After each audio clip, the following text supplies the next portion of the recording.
2 Samuel, chapter 19. Someone told Joab, "The king is crying because Absalom is dead." David's army found out he was crying because his son had died, and their day of victory suddenly turned into a day of sadness. The troops were sneaking into Mahanaim just as if they had run away from a battle and were ashamed.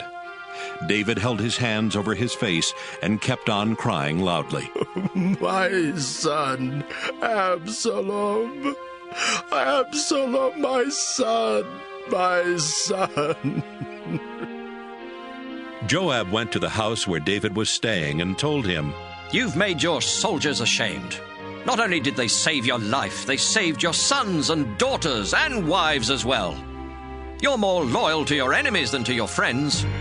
What you've done today has shown your officers and soldiers that they don't mean a thing to you.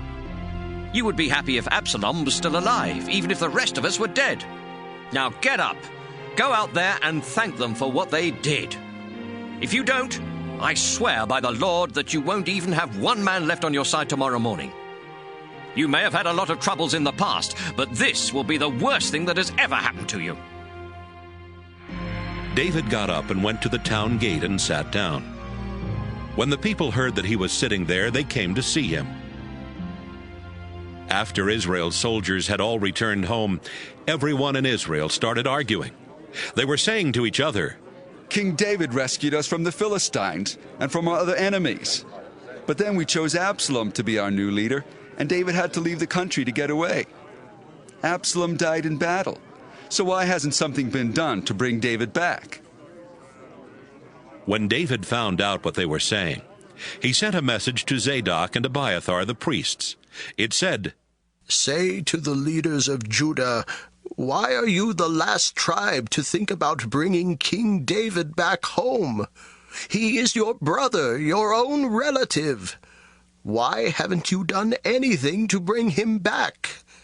And tell Amasa, you're my nephew, and with God as a witness, I swear I'll make you commander of my army instead of Joab." Soon the tribe of Judah again became followers of David, and they sent him this message. "Come back and bring your soldiers with you." David started back and had gone as far as the Jordan River when he met the people of Judah.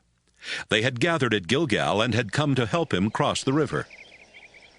Shimei, the son of Gera, was there with them. He had hurried from Bahurim to meet David. Shimei was from the tribe of Benjamin, and 1,000 others from Benjamin had come with him. Ziba, the chief servant of Saul's family, also came to the Jordan River. He and his 15 sons and 20 servants waded across to meet David.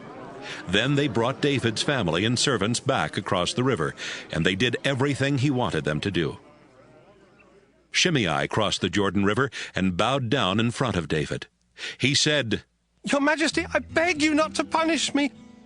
Please forget what I did when you were leaving Jerusalem. Don't even think about it. I know I was wrong. That's why I wanted to be the first one from the northern tribes to meet you." But Abishai shouted, "You should be killed for cursing the Lord's chosen king."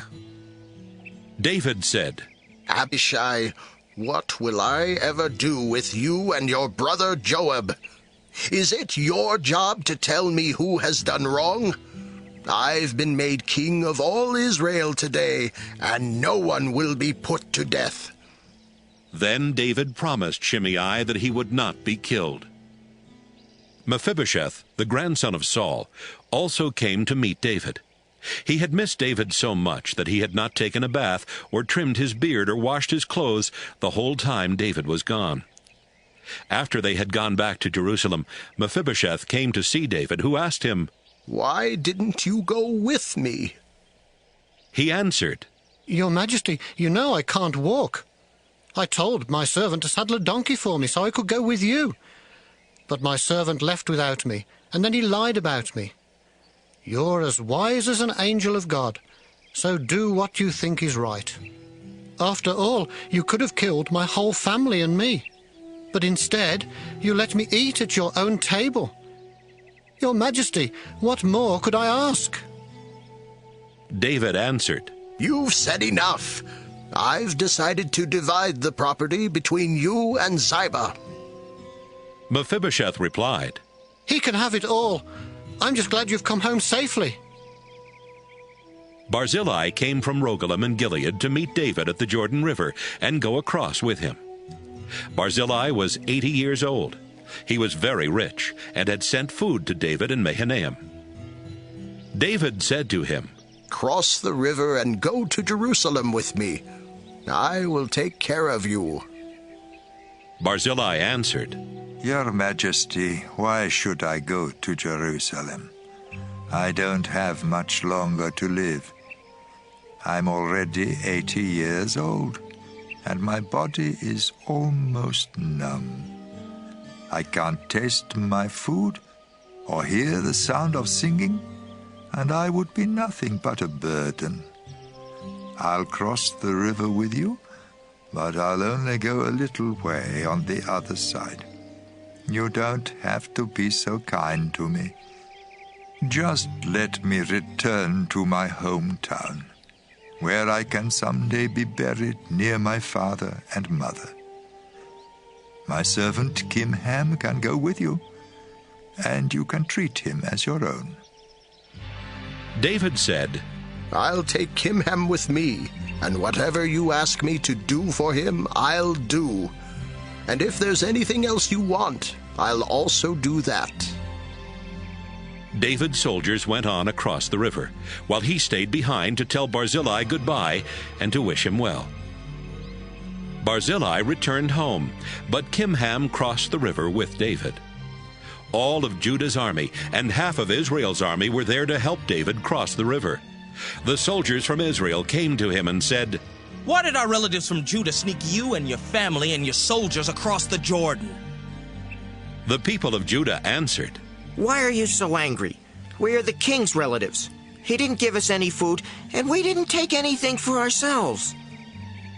Those from Israel said, King David belongs to us 10 times more than he belongs to you. Why didn't you think we were good enough to help you? After all, we were the first ones to think of bringing him back. The people of Judah spoke more harshly than the people of Israel.